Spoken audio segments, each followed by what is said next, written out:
મોરબી જે ઝૂલતો પુલ કાંડની ઘટના બનેલી એમાં આશરે 140 ઉપરાંત માણસોના મૃત્યુ થયેલા. તે અંગે મોરબી પોલીસે કુલ 10 આરોપીની આમાં ધરપકડ કરેલી.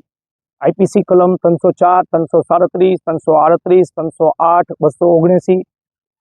હેઠળ એ કેસની અંદર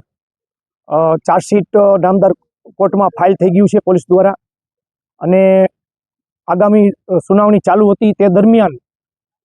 આરોપી તરફે બધા 10 આરોપી તરફે જયસુભાઈ સહિતનાઓએ મોરબીની કોર્ટમાં CRPC કલમ 227 મુજબ પોતાને ડિસ્ચાર્જ કરવા એટલે કે બિનતોમત છોડી મૂકવા માટે નામદાર ડિસ્ટ્રિક્ટ એન્ડ સેશન્સ કોર્ટમાં અરજી દાખલ કરવામાં આવેલી. તેનો ગઈ મુદતે સરકાર તરફે પોલીસ તરફે જવાબ રજૂ કરવામાં આવેલો, અને આજે મોરબીના જે પીડિત પરિવારો વતી છે એના વતી અમે અને અમારા હાઈકોર્ટની પેનલ ઉત્કર્ષભાઈ દવે દ્વારા અમે આજરોજ લેખિત જવાબ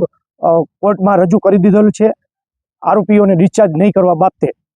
આગામી સુનાવણીએ 31/12ના રોજ આ કામની અંદર જે આરોપીએ જે ડિસ્ચાર્જ એપ્લિકેશન કરેલી, ડિસ્ચાર્જ એપ્લિકેશનની અંદર કે પોતાની આરોપી એવી રજૂઆત કરેલી કે પોતે આ કેસની અંદર બિનતોમત છૂટવા માંગે છે, પરંતુ કોર્ટ પાસે જ્યારે અમે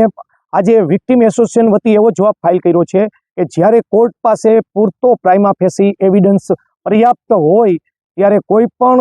સંજોગોમાં હાઈકોર્ટ તથા સુપ્રીમ કોર્ટની માર્ગદર્શન સિદ્ધાંતોને અનુસરીને કોઈ પણ આરોપીને જે ગુનાની અંદર નિર્દોષ છોડવો ન જોઈએ અને ડિસ્ચાર્જ કરવો ન જોઈએ એવો અમે આજ લેખિત જવાબ રજૂ કરેલ છે.